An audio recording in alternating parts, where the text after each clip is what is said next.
Pensa só num povo que nasceu no meio da vastidão gelada, de desertos escaldantes, e que em uma única geração saiu de clãs espalhados para se tornar dono do maior império que o mundo já viu. Esses foram os mongóis, e a história deles foi literalmente forjada pela terra que eles chamavam de lar. E aí fica a grande pergunta, né? Como é que um povo nômade, vindo de uma das terras mais difíceis do planeta, conseguiu construir o maior império territorial de todos os tempos?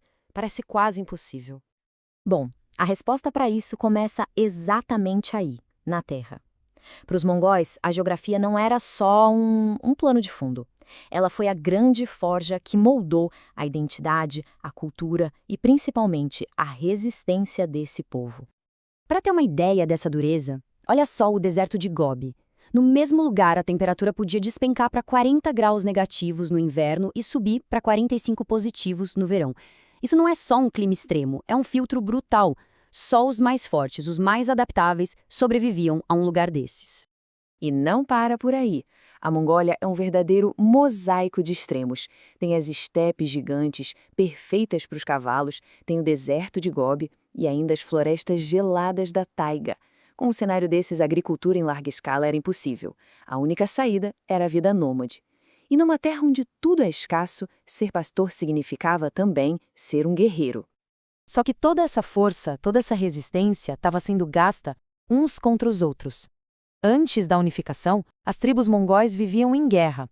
Era um ciclo sem fim de ataques, traições e vinganças. Faltava alguém, uma força, para unir toda essa energia e apontar para uma única direção. E é aí que entra a figura que mudou tudo. Ele nasceu com o nome de Temujin, e a vida dele foi uma aula de sobrevivência. O pai foi assassinado, a família expulsa do clã e ele viveu como um fugitivo. Mas cada dificuldade, cada traição, parece que só o deixou mais forte, mais esperto.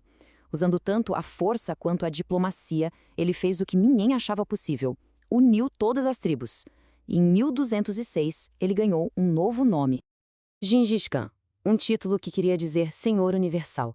Naquele momento não nascia só um líder, nascia a nação mongol. E ele foi muito mais que um conquistador. Ele foi um construtor de nação.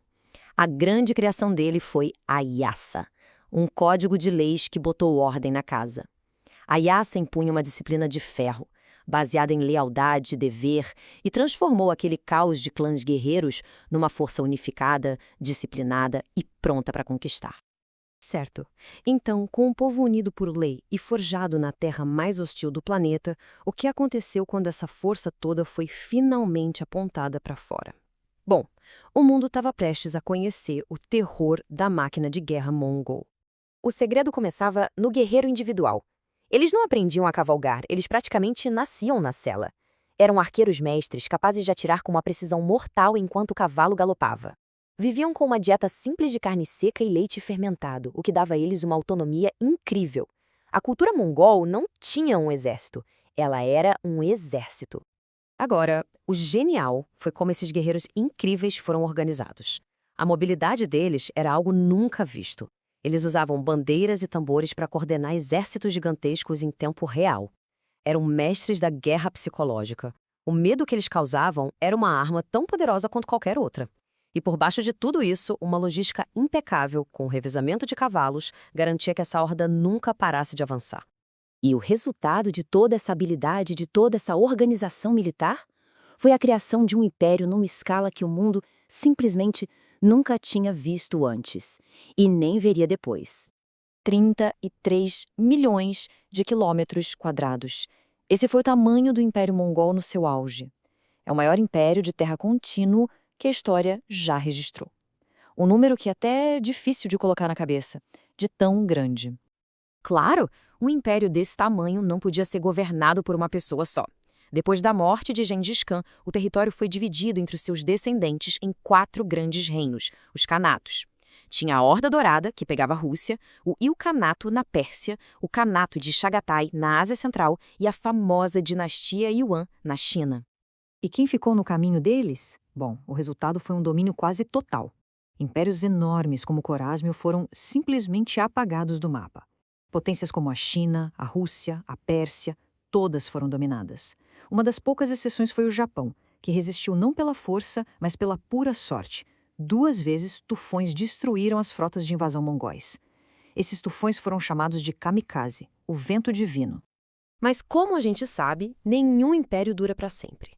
Vamos ver agora o legado complexo que os mongóis deixaram, um legado que é marcado tanto pela fratura quanto pela conexão. Então, por que um império tão poderoso caiu? Foi uma combinação de coisas. As rivalidades entre os próprios Khanatos começaram a pesar. A dificuldade de administrar um território tão gigante e com tantos povos diferentes era enorme. Com o tempo, os próprios mongóis foram se misturando com as culturas locais. E aí veio o golpe de misericórdia, a peste negra, que devastou as rotas comerciais que eram o sangue do império. Mas a queda do império não é o fim da história, porque aqui está o ponto-chave. Eles não foram apenas conquistadores. Eles foram, talvez até sem querer, os maiores conectores do mundo medieval. E esse é o legado que dura até hoje. Ao conquistar tudo, eles criaram a Pax Mongólica, uma era de paz forçada que tornou a Rota da Seda mais segura do que nunca. De repente, Europa e Ásia estavam conectadas de um jeito inédito. Ideias, tecnologias, mercadorias, tudo começou a fluir. Foi uma era de violência brutal, sem dúvida. Mas, paradoxalmente, foi também uma era de conexão global sem precedentes. E isso nos traz de volta à nossa pergunta inicial. Afinal, quem foram os mongóis? Conquistadores bárbaros que afogaram o mundo em sangue? Ou foram os unificadores improváveis que, no meio do caos, deram o primeiro vislumbre de um mundo conectado? A verdade, como quase sempre, é complicada. E a história deles nos força a pensar que, às vezes, a destruição e a criação podem vir da mesma mão.